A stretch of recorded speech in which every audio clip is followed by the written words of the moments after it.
Levanta, gaúcho, todos precisam andar. Minuano está chamando, o Rio Grande precisa escutar. Pelo fim do século XV, portugueses e espanhóis descobriram o continente americano. Para evitar conflitos e guerras pela terra descoberta, em 1494, Portugal e Espanha assinam o Tratado de Tordesilhas. Pelo Tratado de Tordesilhas, o Rio Grande do Sul pertencia à Espanha. Com o passar dos tempos, começavam a chegar aventureiros espanhóis e portugueses ao sul da América do Sul, à procura de ouro e de outros materiais preciosos. Por volta de 1626, o padre jesuíta Roques Gonçalves de Santa Cruz cruza o rio Uruguai e funda o primeiro povo no Rio Grande do Sul, o São Nicolau.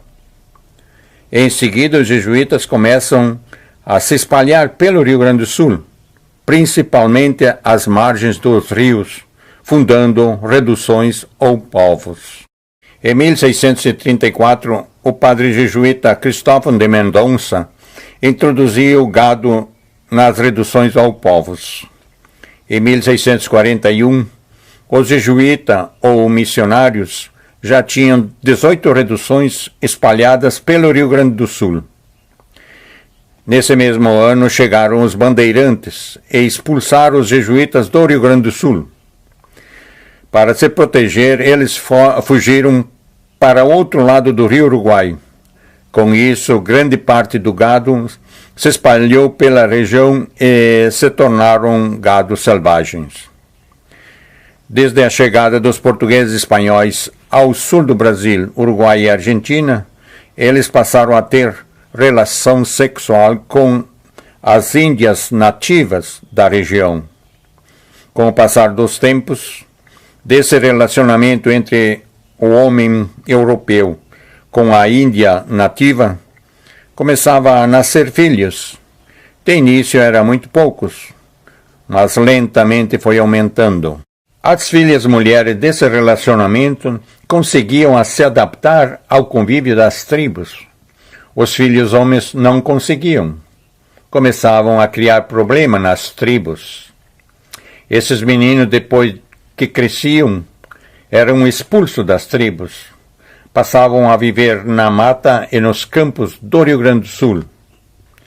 Com a quebra do Tratado de Tordesilhas pelos portugueses, esses começaram a deslocar a fronteira do Brasil mais para o oeste, aumentando o território brasileiro. O Rio Grande do Sul passou a pertencer a Portugal. Esses índios com sangue europeu, abandonados nas matas e campos do Rio Grande do Sul, ia aumentando lentamente. A maioria deles morria antes de chegar aos 30 anos de idade, por ser mal alimentado e por falta de agasalho para se proteger dos invernos frios e chuvosos que castigava todos os anos a região. Esses homens, sem direito à família, à terra e à sociedade, eram chamados de órfãos, porque não tinha pai e nem mãe. Eram homens solitários, agressivos, andavam de pé descalço, pouca roupa e sem moradia fixa. Aos poucos foram aprendendo a sobreviver. O seu único amigo era o cavalo. Com o passar dos tempos, aquele gado que ficou abandonado quando os jesuítas foram expulsos do Rio Grande do Sul, foram se multiplicando. Já era cerca de 8 a 10 milhões de cabeças de gado. Com o aumento do consumo do couro na Europa, surgiu a necessidade de trazer couro de fora. Os portugueses sabiam da existência do gado nessa área. Colocaram postos de compra de couro em vários lugares no Rio Grande do Sul. Esses homens órfãos passaram a caçar esse gado selvagem nas vacarias, só para tirar o couro e entregar aos postos em troca de material que eles necessitavam, como roupa, facas e material para o cavalo. Aos poucos, esses homens que eram chamados de órfãos passaram a ser chamados de guascas, significava tira de couro cru. Depois passaram a ser chamados de gaudérios, significava índio vago. Continuavam andarengos e solitários.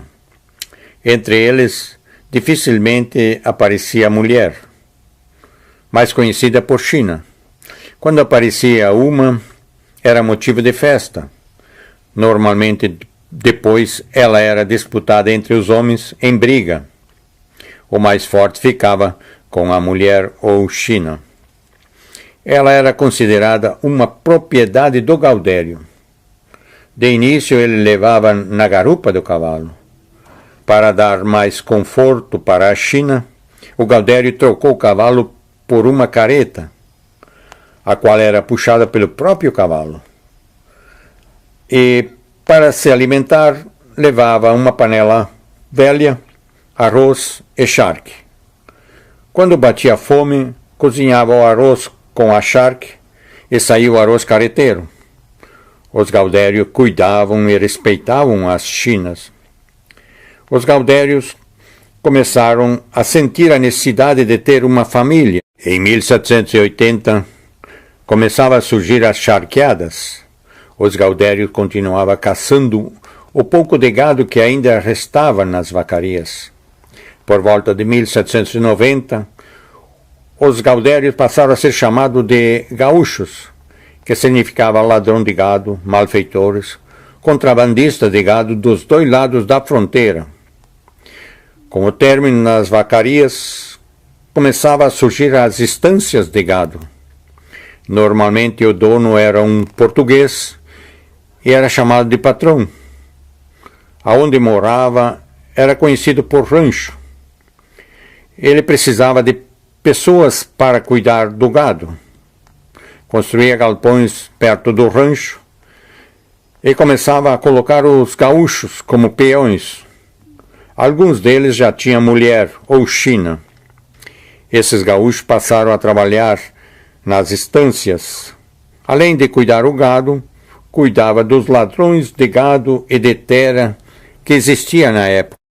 Em 1835, iniciou a Revolução Farroupilha.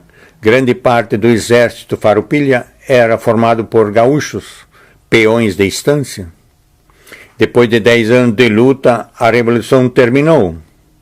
Os gaúchos foram considerados heróis pelo trabalho realizado nas batalhas. Com o passar do tempo, o gaúcho foi entrando na sociedade, considerada inferior, ou seja, a dos peões, mas continuava vivendo em galpões, fazendo arroz carreteiro, assando carne e tomando chimarrão. As pessoas da cidade, do interior, consideravam o gaúcho pessoa de baixo nível, por isso eles não eram bem recebidos quando iam para a cidade. Com o passar dos tempos, esses gaúchos iam formando famílias.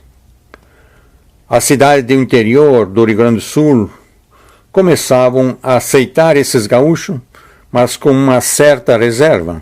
Início do século XX, era normal família do interior com dinheiro mandar os filhos estudar na capital, ou seja, Porto Alegre. Um grupo de estudantes vindo do interior do estado passaram a estudar no Colégio Júlio de Castilho, em Porto Alegre.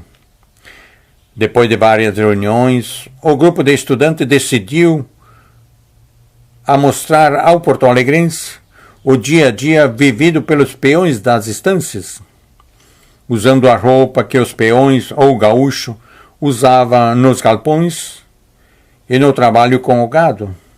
Em 1947, esses estudantes criaram a Chama Crioula e em 1948 fundaram em Porto Alegre o primeiro Centro de Tradições Gaúchas, o 35 CTG.